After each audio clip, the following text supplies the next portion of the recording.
Are you looking to open a Roth IRA with $1,000? Today we're going to show you how to open the best Roth IRA with $1,000. This is a step-by-step guide that will show you everything you need to know in order to get started.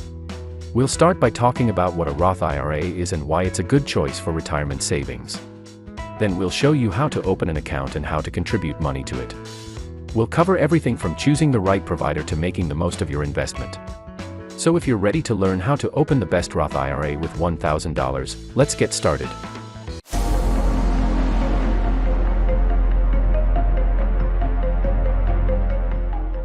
What is Roth IRA? A Roth IRA is a type of individual retirement account, IRA, that is funded with after-tax dollars. Contributions to a Roth IRA are not tax-deductible, but qualified withdrawals are tax-free. Roth IRAs are popular because they offer tax-free growth and tax-free withdrawals in retirement. Roth IRA rules and regulations are set by the Internal Revenue Service, Iras. To be eligible to contribute to a Roth IRA, you must have earned income from a job or business. The amount you can contribute to a Roth IRA each year is limited by your income and tax filing status. Roth IRA contributions can be made for the current year or for the year prior, up to the April tax filing deadline. For example, if you contribute to a Roth IRA in 2020, you can make contributions for the 2020 tax year or the 2019 tax year. Roth IRA distributions can be taken at any time, for any reason, without penalty. However, if you take a distribution before age 59 1/2, you may owe income taxes on the withdrawal, plus a 10% early withdrawal penalty. The Roth IRA is named for Senator William Roth of Delaware, who was one of the original sponsors of the retirement account. Roth IRA has both advantages and disadvantages. Let's start with the first advantages. There are several key advantages to Roth IRAs. One is that they are tax-free, the next is that you can control your contributions at any time, even before you retire. It's important to understand the difference between contributions and actual returns in your Roth IRA. Finally, there are no required minimum distributions or RMDs with Roth IRAs. So, you can leave your money in your retirement account to increase and compound without having to make minimum withdrawals. The Roth IRA has some great benefits, but there are also some disadvantages to consider. The first disadvantage of IRAs is that their maximum contribution limitations are low. The Roth IRA has a contribution limit of only $6,000 each year or $7,000 if you're 50. Next, one is that there are income restrictions. If you make more than $129,000 per year, your contribution limits will begin to decline as your income rises. You will not be qualified for a Roth IRA if you earn more than $144,000 per year. These figures vary depending on whether or not you're married and how you file your taxes. And final disadvantages is that you must pay taxes upfront. This means that the money you put into a Roth IRA has already been taxed by the IRS. Almost any broker can open a Roth IRA for you. A Roth IRA is one of the best retirement savings vehicles available. And almost any broker can help you open one. Fidelity, Vanguard, Charles Schwab, and M1 Finance are all excellent choices. But it ultimately comes down to personal preference. For this example, we'll use Fidelity. But the process for opening a Roth IRA is the same with any broker. Fidelity is one such broker, and you can open an account with them by going to their website or downloading their mobile app. Once you have clicked on the Create an Account button, you will be taken to a page that asks if you are already a Fidelity customer. If you are, you can simply sign into your account. If you are not a Fidelity customer, select No, and you will be taken through the process of creating an account. This section will take a few minutes to complete, and you will be asked a few administrative questions about your income, work, and personal information.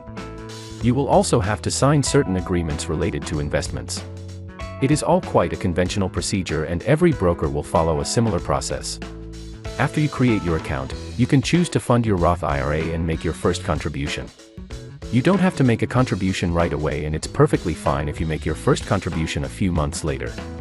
There are two main steps to setting up a Roth IRA: contributing money and choosing how to invest it. Both are important, but deciding what to invest in may be the most crucial step. This will determine how much money you earn, or lose, and how quickly your account grows. There are many different types of investments out there: stocks, bonds, ETFs, mutual funds, commodities, real estate, options, annuities, and so on. However, for now, it's best to ignore all of them. If you want to start building your wealth and investing in your Roth IRA, I recommend focusing on one of these investments: index funds. Index funds are a great way to invest in the stock market without having to pick individual stocks.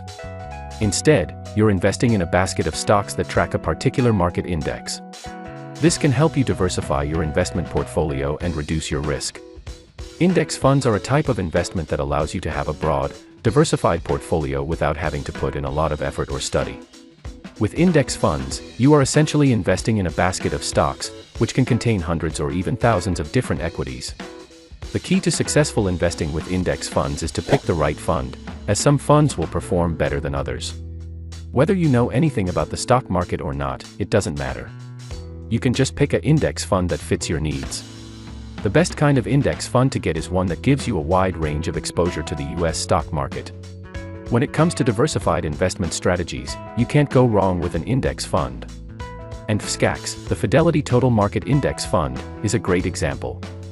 This index fund owns around 3,875 stocks, so by buying shares of it, you're giving your portfolio exposure to all of those stocks, including juggernauts like Apple, Microsoft, Amazon, Google, and Tesla. Of course, it's worth remembering that FSCAX is a Fidelity Index Fund, so you can only invest in it if you open a Roth IRA with Fidelity.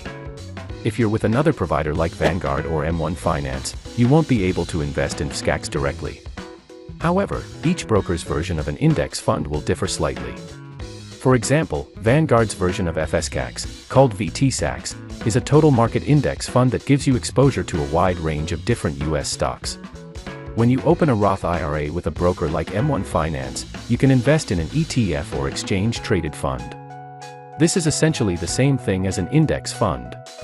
A great ETF to invest in is VTI or the Vanguard Total Stock Market ETF.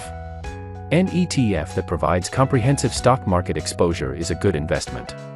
When you're ready to invest, the first step is to click on Trade in the upper left-hand corner. After you click that, you'll be able to choose your amount for your new Roth IRA.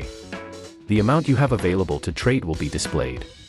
Whatever you contributed should be considered, so right here where it says symbol, you'll type in FSCAX. Once you type that in, the Fidelity Total Market Index Fund appears on the screen. So you're going to click on that.